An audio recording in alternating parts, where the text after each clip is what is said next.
Bonsoir et bienvenue pour ce lundi soir. Et ce soir, nous partage un petit cours le but de Dieu, ce que Dieu honore et ce que Dieu envie pour l'homme. Quand nous lisons dans Genèse, le chapitre 3, et à partir du verset du 9 à 12, et moi j'ai envie qu'il nous donne un petit cours qui Dieu dit à Adam. Mais l'Éternel Dieu appela l'homme et lui dit, où es-tu? Il répondit, j'ai entendu la voix dans le jardin et j'ai eu peur parce que je suis nu et je me suis caché. Intéressant. J'ai entendu ta voix dans le jardin. J'ai eu peur parce que je suis nu, je me suis caché. L'Éternel Dieu dit, qui t'a appris que tu es nu? Est-ce que tu as mangé de l'arbre dont je t'avais défendu de manger? L'homme répondit, la femme que tu as mise auprès de moi m'a donné de l'arbre et j'en ai mangé. Et l'Éternel dit à la femme, pourquoi as-tu fait cela? La femme répondit, le serpent m'a séduit et j'en ai mangé. Que Dieu bénisse la lecture de sa parole. Moi, j'ai envie aussi qu'il nous guide un petit coup ensemble. Jean le chapitre 3 et le verset 15, 16, on va partir 16 et 17. 3, Jean 3, 16 et 17. Car Dieu a tant aimé le monde qu'il a donné son Fils unique afin que quiconque croit en lui ne périsse point, mais qu'il ait la vie éternelle. Verset 17. Dieu en effet n'a pas envoyé son Fils dans le monde pour qu'il juge le monde, mais pour que le monde soit sauvé par lui. Celui qui croit en lui n'est point jugé, mais celui qui ne croit pas est déjà jugé, parce qu'il n'y a pas cru au nom du Fils unique de Dieu, qui veut dire le verset 16, 17 et 18. Vous pouvez aussi lire dans Luc, le chapitre 19, Luc 19, le verset 10. Luc 19, 10. Car le Fils de l'homme est venu chercher et sauver ce qui était perdu. Que Dieu bénisse la lecture de sa parole. Et moi j'ai envie qu'il nous capable ce soir de un petit coup, ça quelques versets qui nous lire là, et c'est comprendre qui Dieu puis envie de nous aujourd'hui. Qui Dieu puis envie de nous aujourd'hui. Il y a quelque chose qui est clé, qui est important, de ce que nous donne toujours cette verset qui dit nous que la main de Dieu n'est pas trop courte, mais c'est nos péchés. Et ce serait pas trop Dieu, mais ce sont nos péchés qui éloignent Dieu de nous. C'est vrai dans le contexte que les dieux lit et que ce texte les dit. Mais il y a aussi Ésaïe déjà fait nous comprendre que les dire le mignon qui fume encore, il va pas laisser éteindre. Il va pas laisser passer ça dit le mignon qui fume, qui veut dire les pour ventlir, les pas pour les slis tomber, il n'est pas pour laisser tomber, il n'est pas pour laisser perdu. Et là, quand l'homme finit de pécher, il y a quelque chose qui arrive et qui nous envie d'être un petit coup ensemble ce soir. L'homme péché et les dire Dieu, comme si Dieu ne savait pas. Les dire Dieu quelque chose. Il est comme ça de ce qui est, je suis nu, j'ai eu peur. Premièrement, j'ai entendu ta voix dans le jardin, j'ai eu peur parce que je suis nu. Et je me suis caché. Pardon, tout ça l'étant là, les pas fin guimper. Tout ça l'étant là, la voix de Dieu, c'était une attraction. C'était quelque chose qui attirait. Et tout ce temps avant, n'arriver à comprendre, il n'y a pas de besoin caché, parce que Dieu tient une cause avec lui face à face, dans le jardin. Mais là, l'homme finit de désobéir. Et lorsque il finit de désobéir, il y a le cachet. Et qui s'en avait une rôde lui? C'est pas lui qui a le rôde, qui a le cherche Dieu. Mais c'est Dieu qui vient chercher, qui vient rôde lui. Et il est intéressant qu'il nous fasse comprendre de ce que cela montre nous valeur de la race humaine aux yeux de Dieu. Et nous arrivons à comprendre que le but, l'objectif de Dieu, c'est de sauver l'homme. L'homme est perdu par la désobéissance, mais Dieu ne laisse pas tomber l'homme. Il vient à sa recherche. Et très souvent de fois, c'est un peu le contraire qui se passe. Lorsque nous écoutons les conversations. Et tout cela nous trouve un verset pour supporter cet argument qui Dieu, comme si il lave la main avec l'humain. Non, au contraire, il a versé son sang pour l'humain, pour la race humaine. Parce que personne, parce qu'il rachète l'homme. Mais déjà, dans cette situation difficile de Genèse 3, nous trouvons la révélation du verset 15. « Je mettrai inimitié en toi et la femme, en ta postérité et sa postérité. Celle-ci t'écrasera la tête et tu lui blesseras le talon. » Alors là, on arrive à comprendre de ce que Dieu fait provision qu'il y a quelqu'un qui allait venir. Et déjà, quand nous lire dans Jean, le chapitre 3, avant qu'il y cause de ce que Dieu a tant aimé le monde, il dit il prend commencement du chapitre, il dit pareil comment Moïse lève le serpent d'airain dans le désert, et quiconque il lève sur la tête, et guette ce serpent d'airain est élevé, et même avec les morsures du serpent, et la personne vivait quand même.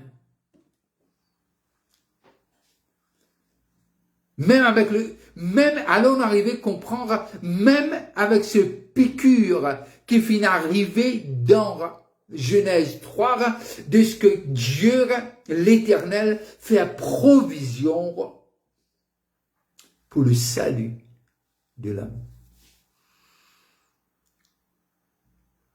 Alors, si je suis capable de l'un titre, moi je vous dire, les cœurs bondiers vers l'humain. Qui les cœurs bondiers, qui battement sur les cœurs, si je exprime-moi ainsi, pour la race humaine. Les voisins qui sont à côté de nous, de gauche à droite. Les gens qui nous rencontraient au travail, à l'école ou dans nos bonnes entreprises.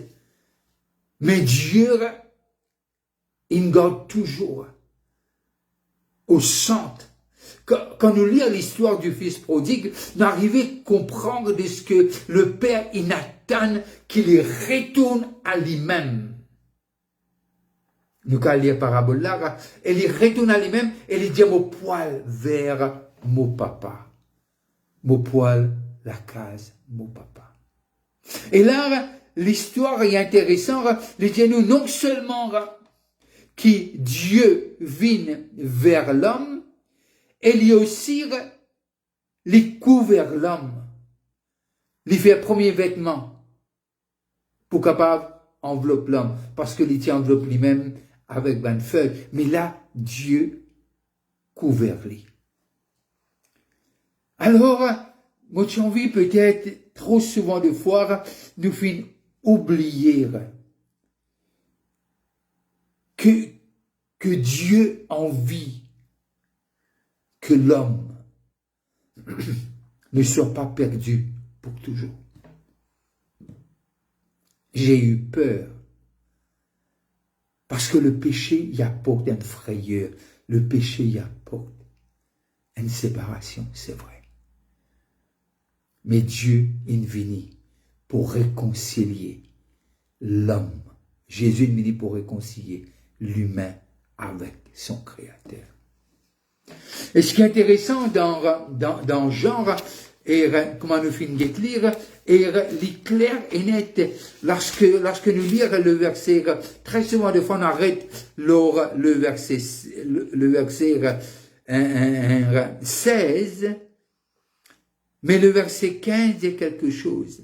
Afin que quiconque croit en lui ait la vie éternelle. Le verset 17. Dieu, en effet, n'a pas envoyé son Fils. Il n'a pas dans le monde pour qu'il juge le monde, mais pour que le monde soit sauvé par lui. Le verset 18. Celui qui croit en lui n'est point jugé. Mais celui qui ne croit pas est déjà jugé, parce qu'il n'a pas cru au nom du Fils unique de Dieu. Alors, pour nous passer de la mort à la vie, nous avons besoin de croire que Jésus est le chemin, la vérité et la vie, que Jésus est l'agneau, seul agneau, il n'y a pas deux, qui ôte le péché du monde.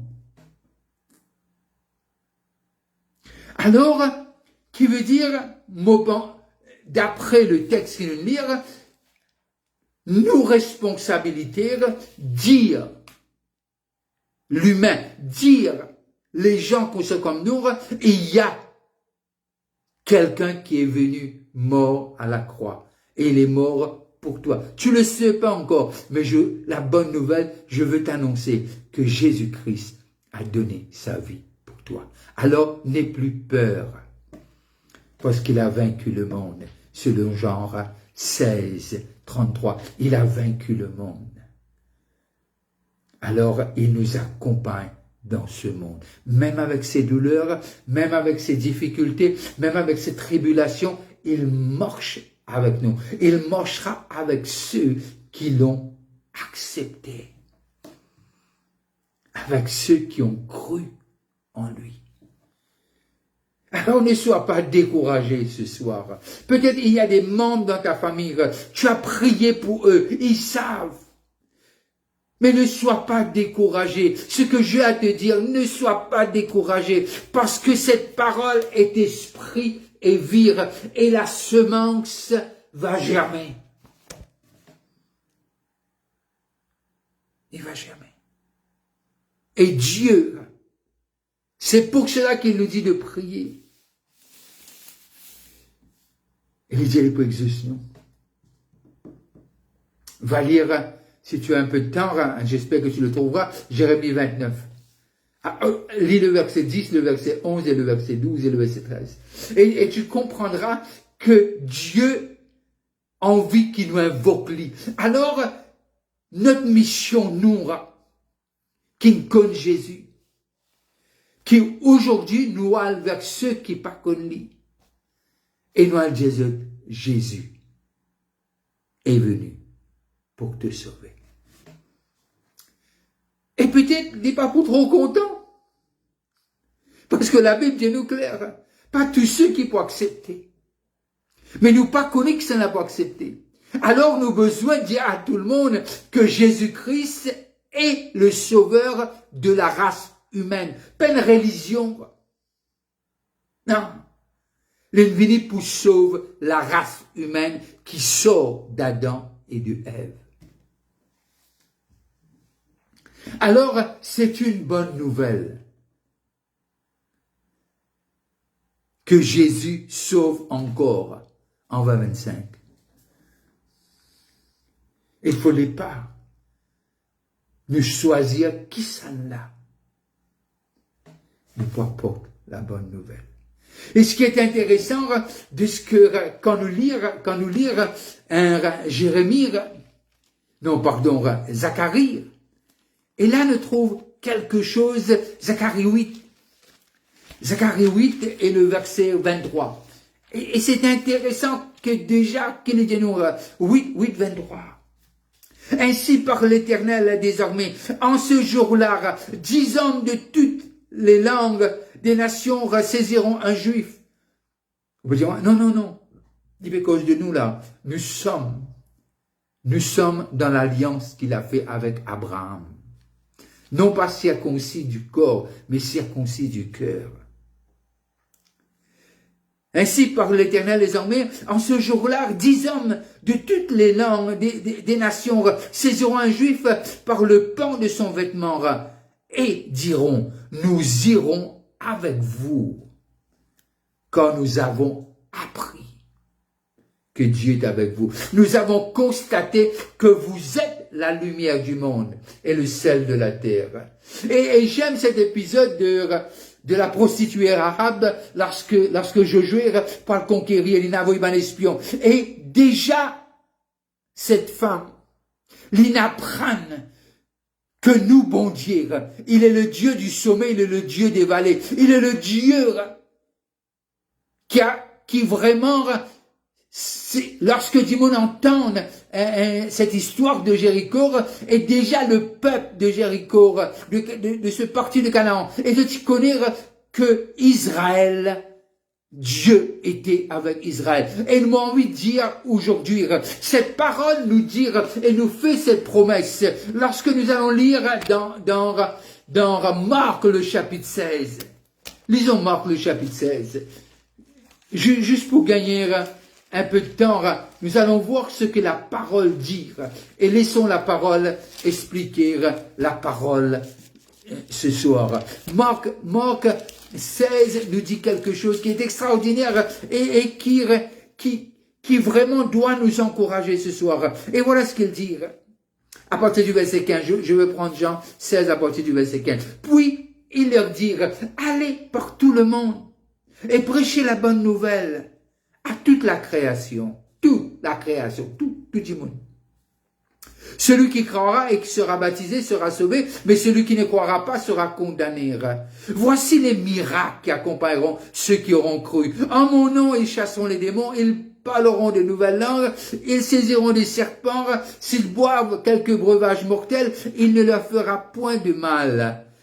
Ils imposeront les mains aux malades, et les malades seront guéris. Le Seigneur, après leur avoir parlé, fut enlevé au ciel, et il s'assit à la droite de Dieu, notre souverain sacrificateur, pardon. Le verset 20. Et ils s'en allèrent prêcher. Écoutez ce que Jésus a dit. Ils s'en allèrent prêcher partout. Le Seigneur travaillait avec eux. Oh! Le Seigneur travaille avec nous. Le Seigneur est avec nous. Je ne sais pas si tu viens d'être connecté. Je ne sais pas, peut-être tu dis, maman, oui, Jésus est venu chercher ceux qui sont perdus. Vous tiens et tu tiens. Ah, vous passez bon, non, il ne peut pas venir pour ce qui est malade, il vient pour ce qui est bon. Oh non, pardon, il ne peut pas venir pour ce qui est bon, il vient pour ce qui est malade. Et je le redis, il n'est pas venu parce qu'il est bon, il est venu parce qu'il est malade. Ici, nous étions tous des aveugles. Et il est venu nous chercher, il nous a guéris. Il nous a révélé son Fils. Aujourd'hui, nous sommes capables de dire, nous connaissons Jésus, parce que Jésus, il en vit. Nous connaissons, et il fait tout qui nous est capable de connaître la vérité. Alors, nous sommes co-ouvriers avec le Saint-Esprit. Nous travaillons ensemble avec le Saint-Esprit. J'aime ce texte quand Jean a dire sur mon disciple, elle demande Jésus s'il est même ça. Et ce texte est en train de me travailler. Et Jésus dit quelque chose. Jésus dit quelque chose. Va dire à Jean, les aveugles voient, les sourds entendent, les muets parlent, les morts sont ressuscités. Il n'est pas dire quand il se dit à dire Jean. Oui, je le suis. Il est là enfermé. Ils ne savent pas ce qui se passe dehors. Mais dis-lui que ce qu'il a fait, le travail qu'il a fait, est un travail extraordinaire. Il m'a précédé, il a plané, il est celui qui crie dans le désert. Oui, il a fait un travail extraordinaire. Dis-lui, je le suis. Peut-être qu'il n'a pas encore entendu dire que j'ai baptisé, je vous ai baptisé de l'esprit de feu. Mais il y a chaque chose en son temps. Et ça, Jean ne l'a jamais vu, qu'il a baptisé du Saint-Esprit. Mais il a fait, il a dit, attendez à Jérusalem. Et lorsque je serai monté, et je demanderai au Père, il vous envoyera. Parce que Jean-Baptiste a toujours dit, voici celui qui baptisera du feu. Moi, je vous baptise d'eux. Retournons dans nos textes. Dieu non seulement venu pour sauver l'homme, car il sauve l'homme, il a envie de faire à travers de l'homme. Elle sauve les autres qui ne sont pas connus. C'est que notre appel, ce que Dieu veut faire de toi et de moi. Il veut faire de nous des ambassadeurs, afin qu'on puisse parler de la part de Dieu à l'humain. Ah! Est-ce qu'il m'est capable de faire des oui? Parce que tu n'es pas seul. Prépare-toi dans sa présence, dans la prière et la parole. Et vas-y. Peut-être te donner une seule parole. Jésus sauve. Il vous donne une parole. J'aime ces versets dans Marc 16. Il dit, et c'est tout vain. Dieu travaillait avec eux. On ne peut pas changer cette formule. Cette formule is a winning formula. Il est venu sauver l'humain. Mais aujourd'hui, il est monté au ciel et nous a baptisés du Saint-Esprit afin que nous soyons des ambassadeurs et des ambassadrices là où nous vivons.